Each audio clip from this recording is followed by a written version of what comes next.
Hello and Merry Cybermas. It's a Christmas episode of the CyberDudes podcast, specifically the news. There's not really much of a Christmas theme to this, although we might see us posting a few cyber Christmas memes on the associated socials, which if you're not following those, please do. The YouTube channel is at the CyberDudes pod. Our main Instagram feed is cyber.supersimplecyber. So yeah, please do give those a follow if you are not already. I am Robin Thornton. How rude of me to do a plug before introducing myself. Omar Sengaruma is still, as always, with me. How are things, Omar? Silent from the sounds of it. Oh no, your audio's gone funny. You're all. Hold on. Can you hear me? You're all fuzzy. Really? Yes, all of a sudden. As we start recording. Good lord. Still, really? There it is. It's back. Okay. Don't know what that was. Okay. I don't know. Hope that I yelled at it. How are you? Not too bad. Very angry at audio a little bit, so we'll leave that in. But also sad at recent football developments, considering. Yeah. Mate, welcome to the club. Yeah. Seriously, just it's not good. And it's as if things weren't bad enough. All the Fantasy Premier League stuff is going south as well. Like, what I want is just one season where all the players and all the teams act consistent with their form. Yeah. Because then I can predict what to do. Yeah. I mean, at that point, then we're starting a football betting podcast as well on the side if that could happen. Yeah. I mean, what mainly has irked me this week is Brentford, the side if you were to take just the home games on a table, Brentford, who have been solidly at the top of the table all season and literally scoring for fun, lost at home and didn't score. And I'm like, come on, really? Anyway, that's not the only thing irking me this week, because do I have something for you? Right. I suspect, and this isn't a part of our normal news headlines that we are going into, but I spotted something from last week from Info Security magazine saying YouTube creators targeted in global phishing campaign. And I do suspect that this is somewhat related to the current crypto mania phase, or mania phase of the crypto cycle, because scammers love hacking YouTube channels. Because some bastard from Houston, Texas the other night was trying to get into my email account, which is secured with 2FA as all, or multi-factor authentication, as all accounts worth anything should be.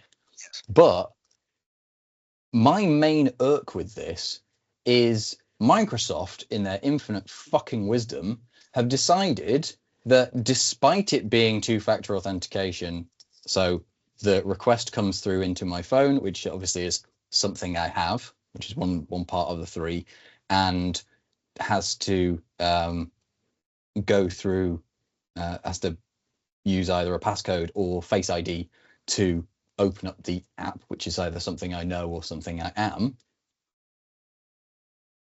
Nobody needs a password to trigger that on Microsoft these days when you're logging into live.com, which to me rather defeats the fucking point. And it also means that people can as long as they know your email address, they can prompt bomb you until you are pissed off to high hell and do an Uber contractor and just let them in, or you accidentally do it.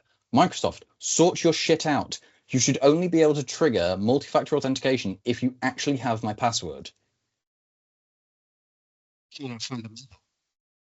Oh, your audio's gone again. It's kind of fundamental. There you go. Is it? There we go. Yeah. Yeah, it's really, that's really sad. I don't know. It's pissed me off. Yeah. Proper annoying. Because at the very least as well, like if if somebody does get hold of my password and I still find myself on the receiving end of prompt bombing, I can go in myself and change my password and it stops the prompt bombs. But now, no matter what the hell I do, even if I change my password, I can't stop the prompt bombs because they still allow you to trigger an authentication request. And there's no way in the app either, or in any of the account settings, to say only allow X number of attempts in a given time frame. It's mad. Terrible as well, yeah. It's fucking stupid. Yeah, I'm actually considering moving. Like physically? Or just off of Microsoft? No, I'm considering moving to Houston and finding the bastard who's doing and just beating his ass. Okay. Yeah. Sure. But anyway, right. Okay. Actual headlines. Got something here from the Hacker News. UAC0125 abuses Cloudflare workers to distribute malware disguised as Army Plus app, which is basically hackers have manipulated workers of a cloud platform to distribute a nasty but legit looking app that is related to the Ukrainian military. It's actually a spoof of a mobile app that was introduced by their Ministry of Defense back in August 2024 in an attempt to help the armed forces go paperless. But yeah, so that's another good one. Sorry? I wonder who. Yes, indeed. Another one, Trump administration wants to go on cyber offensive against China. This is from the Register. Because I am assuming that the US has never actually made any attempts against Chinese critical infrastructure before. I texted one of my friends with this really quickly, and I just said, because the language is troubling. If you really dig into it, it's on the offensive, it's hacking back, it's wanting to what was the phrasing? It should be more costly and more difficult to act against US interests. It's the incoming national security advisor is a straight China hawk. And I don't know if that's the way to go. I think it's, part of me thinks it's cool because of the business we're in, but from a technical standpoint, let's see what we can do. The other part of me though says that is inviting ruin on a scale that we know not what to do with. So good luck. I know. It's one of these things where it's just like, should we just both agree to back down and chill out a little bit? Oh well. Not while Taiwan is around. That's at the end of the day. No. That's the thing. Although I get the sense that Donnie's willing to hand Taiwan to them, so I don't know. Whatever. Errors. From Reuters, US government tells officials, politicians to ditch regular calls and texts. This is in the wake of the Salt Typhoon debacle that has unfolded over the past few months. And frankly, I mean, this seems to be sensible advice. I'm kind of skeptical as to why the hell people of very senior kind of standing have still been using regular texts at the very least, and calls. They should have their own type of secure stuff for that, I would hope. But I mean, there's related headlines here as well. So Serbian authorities are reportedly hacking and installing spyware on activists' phones. That's from The Verge. Israeli spyware, this is from Reuters. Israeli spyware firm Paragon acquired by a US investment group. So the US is getting into it's sort of further poking its by its US nose in intelligence shell company. Could you say it right? US Intelligence Shell Corporation. Let's not stop it. It's a cutout. Clandestine CIA offshoot. 100%. There are going to be some people who I do not agree with on so many different things are going to be absolutely jumping on that, being yes, it's it. And it's like, look, just because I said one thing that you agree with, do not think that we are friends. it's that broken clock coming to bite us, right? Yeah. Exactly. It's one of those things though. It's also very funny when you're a centrist and you say something that, oh god, I think it's a comedian called Matt Broussard, does this, where he's talking about he doesn't like being, because he's straight white dude, doesn't like being called all the nasty things from the left just because of like who he is, and he's like, whoa, whoa, whoa, I'd normally be on your side about this, but you're kind of taking these things too far, and don't you think maybe XYZ? And then people from the right start being like, yeah, and he goes, whoa, okay, I don't like what they're doing to me, but you back the fuck up. Like, we are not There's no friends. room for centrists. There's no room for centrists anymore. Didn't you get the memo? Well, you get labeled by a cook by the right, and you get labeled by a fascist by the left. So there really is no winning, is there? What are you going to be at Halloween? Is my question. A few moments later. Where were we? Reuters, yes, ditching regular calls and texts. Like I say, Salt Typhoon. Quite surprised that they've been using all the regular stuff anyway. I think, again, it's probably worth using this story to reiterate the point that this Salt Typhoon stuff, you need only worry about it if you are activist, journalist, politician, senior official, etc. Average Joe, it's not a big deal, is it? Can you imagine? Can you imagine how soul destroying it would be for like Chinese intelligence to wade through the mundanity of the average person's texts and calls? I don't know if it would bring them over to capitalism or not. It's one of those things where it could either go either way. But the point that I saw in the Ian's work up on this the other day was yours exactly. But it opened my eyes to, even if you're like a senior official, right? Mm-hmm. Or depending on the type of work you do, could also mean that you might want to jump onto Signal or something that's not Telegram for your day-to-day texts. But absolutely, Congress, Senate, anyone in that echelon, in that line of work, should have done that by now. Yeah, definitely. It's mad. But having said that, I mean, politicians will do as politicians are. They will just break the rules and skirt and all that sort of stuff for the sake of convenience, because they don't think it's important, the majority of them. Okay, moving on to our spotlight stuff. Omar, what do you have for... I nearly called you Lomar then. Listen, I've been called... The other day I put in a food order called Polar. Yeah. And I wanted to ask, homeboy, are you high? But then I realized it probably was. So I didn't want to encroach on his mellow. So Lazarus Group from Taco Bell if he was high. No. It was a local diner. So he sounded younger. So I was like, okay, homies, riding the wave. Lazarus Group. Yeah, Lazarus Group, right? Lomar. That's where you got the L. So I'll take it. Lazarus Group spotted targeting. Yeah, there you go. Targeting nuclear engineers with Cookie Plus malware. There's about 7 different ways you can slice this story. It's a really good read from a technical perspective, which then for me, the takeaway is reiterating what we've said on the podcast prior. The DPRK, those North Korean hackers are pretty sophisticated. They can't catch up in conventional means, but they are not to be trifled with in the cyber arena. So that is one thing. And B, they kind of have to be in order to be able to secure the monies that they need after having been cut off from every official way to get money on an international scale. They have to fund the nuke somehow. So they figured out a way to bust out money-making schemes, this being one of them. This is more on the money-making / access to the types of secrets. You don't have to pay to develop stuff if you can just steal the how-to directly. So that's even another level of sophistication and I think brazenness, if that's the word. If not, we're going to deputize it for the length of this podcast. But the other piece of this that really saddened me, and we were talking about it before starting to record, was this is truly one of those that could catch me.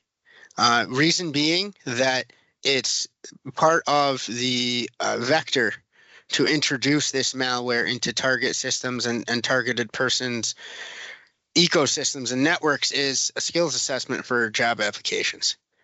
That is one of those, oh man, leave the dogs alone in John Wick type moments where I go, come on, isn't there any honor or,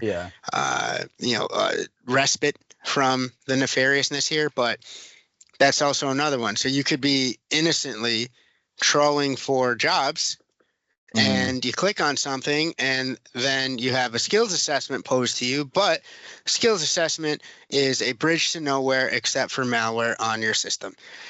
So another takeaway, depending on what type of work you do, which is kind of a callback to what we were just talking about with the signal, depending on the type of work you do have to be extra careful, even when doing something as innocuous seeming as applying for jobs or trawling job boards in your chosen profession. That is quite wild. I think it's not new per se, because we have been talking about how North Koreans have been impersonating IT workers, have been doing, sending fake skills assessments to targets in order to do this. But Lazarus Group is out here with a level of sophistication. There's multiple steps to this hack. Many things have to go right. However, which is usually something that you and I both go, okay, when it's that convoluted, potentially it's not nearly as effective. But this is one of those rare ones, and again, scarier, at least to me, where it does have a lot of moving pieces, but they've got the workflow down so tight that it's effective. Yeah, and the thing about this as well is that you can, because this is less conventional phishing than it is watering hole. Yes. In the sense that, and for the uninitiated, watering hole is one of those things where it's a type of attack where you basically create something that more or less lies in wait for somebody who would be interested in it. So in this case, and that's, and you say about, like, yes, lots of things have to go right. It has to be the right sort of, the right thing, the right stars have to align in order for this kind of thing to happen. But the way that one of these attacks is engineered is done to ensure the odds of those stars lining up is as high as possible, because you make everything that you're leaving there. I mean, for one, you have patience with it, so you just say, okay, well, we're going to leave this open for several months at a time, or we're going to use the same thing and we're going to refresh it under a different guise every X number of, let's say every 30 days or something like that, so it's looking like fresh jobs. But the same basic underlying premise is going to be the same, and then you make it, like I say, just as attractive as you possibly can to the kinds of people that you are trying to entice. And nuclear engineers, I mean, you don't meet them every day. There's this pretty specific breed, and I've no doubt that they've probably been grabbing people that they're interested in for this as well. So, and there's a flip side to it as well, which is, I think the likely intent for the DPRK here is not, let's take down your critical infrastructure, because they likely want to be largely unnoticed as much as they possibly can, so they can keep sort of doing this kind of thing. The longer term, more worrying thing is, well, how much does this play towards them getting a viable ICBM anytime soon? That's the kind of concern. Always terrifying with that country, with that government, I should say, not the country. Is it even a government? It's just a cult of personality. It's what have I heard? I'm rewatching The Sopranos, so it's a glorified crew. Not even a family. Very good. Very good. Yeah. I was talking about this with my wife the other day, like, what happens when, because he's not a healthy man. So what happens if he has like a heart attack and snuffs it? Do we end up stuck with his sister, who arguably is worse?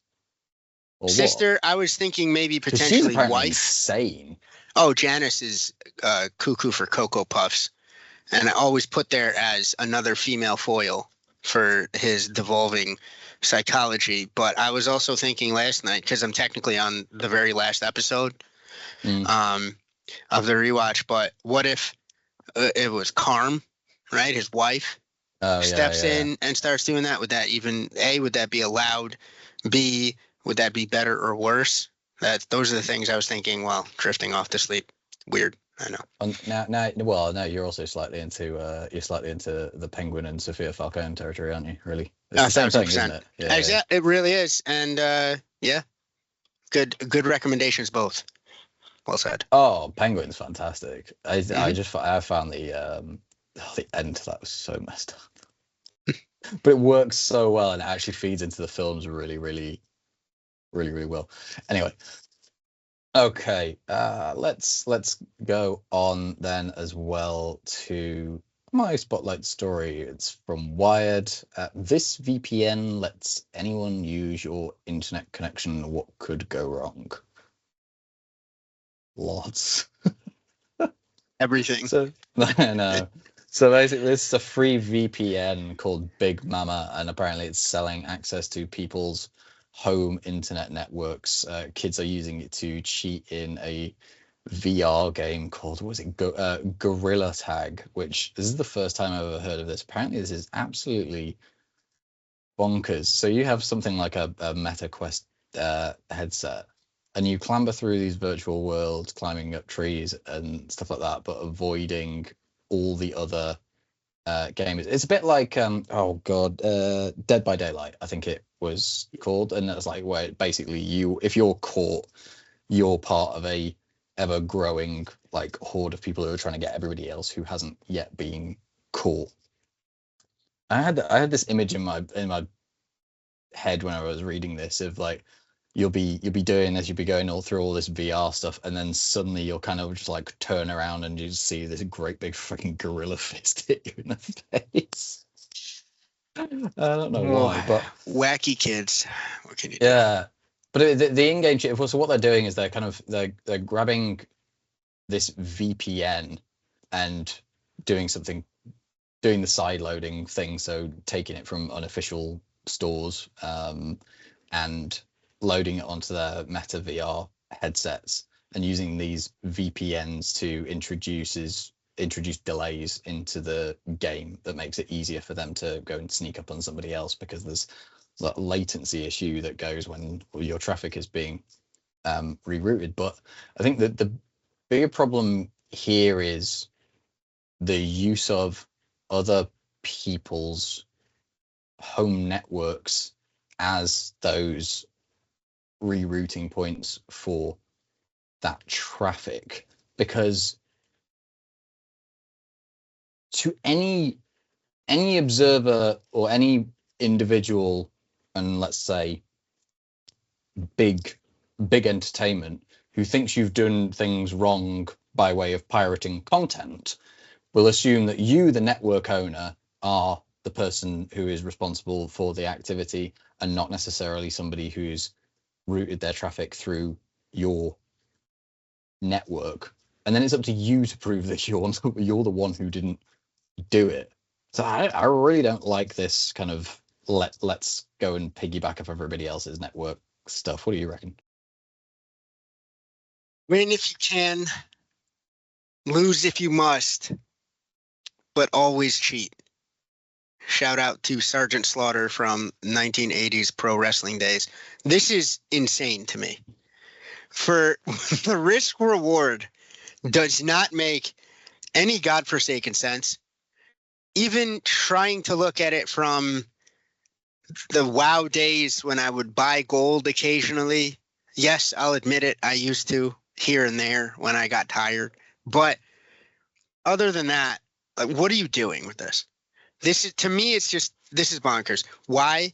I looked up, this sent me down a rabbit hole this morning. I looked up the game, seeing if there was any, like, are you doing it to look better for Twitch views, or you're trying to stream and look like a gangster? There's no angle that I could see where this would even remotely make sense. Number one, right? Just from a why would you do it perspective. Number two, technically speaking, you hit the nail on the head. There's never a point that you want to rent out essentially, or unbeknownst to you, rent out your IP, your internet service for any reason. Yep. It's especially not to people you don't know. It's 1,000%, because that is one of the fundamental building blocks of how you get away with nefarious activities, or it's one of the ways that you mask activity that you're doing for a legitimate standpoint. If you're ethically hacking something, if you're researching, 101 is you use a whole shitload of proxies in order to bounce it around. That's one of the few things when you see movie hacking that's somewhat legitimate. You want to bounce it around from here. Now it looks like it's coming from there. Now it looks like it's coming from there. That is how it's executed in certain movies can leave something to be desired, but the concept actually rings true. You do not know nor have any control over what gets done then under the guise of your IP address. This is so fraught with potential fuckery at the end of it that when you combine it with the why, I can't parse what the hell you would do this for. Truly. No. It's absolutely mental. I mean, this is worth mentioning. You know, you're only at risk of this kind of thing if you yourself are a Big Mama VPN user. It's effectively they are using the users of their network to bounce stuff around. So if you're not on it, then you're fine. You're not going to be a victim of somebody using Big Mama if you are not a user yourself. But I think the thing that hits here is the same as the social media concept. Big Mama is a free VPN. If the service is free, you're the product. Bingo. Bingo. Even if it's $10 for a yearly subscription or whatnot, to say Nord for some of the lower end, pay the $10. Because at the very least, then the company's incentivized to somewhat do right by you because they're generating cash in a legitimate way versus then they have to go and harvest creative ways to make money. That is never a position that you want to be in. And we've had countless examples, Robin, of when that's the case. We could go through all social media. We can go through Gmail. We can go through a ton of examples where if it's free, it's costing you something else. Definitely. I mean, it's also worth noting here. So there's a passage in here that says, while the Big Mama VPN works as it's supposed to, and it does, it's not malicious. It's not a malicious network. It's not malicious software, but it does get used for nefarious means. While the Big Mama VPN works as it's supposed to, the company's associated proxy services have been heavily touted on cybercrime forums and publicly linked to at least one cyber attack. Shocked. Color me shocked. Yeah. Oh God. And they don't advertise. That for some reason that tickled me a little bit. I'm like, of course you don't have to, because this is one of those things where it's just here. This is here's this tool to jimmy a door for a car. Yeah, they don't advertise those. You have to know somebody who hooks you up with how to get one, allegedly. It does sort of, I mean, maybe I'm wondering whether like within the app itself, because it has an app within the app itself, whether there is advertising in there. I mean, they're obviously making money off sale of user data. Sure.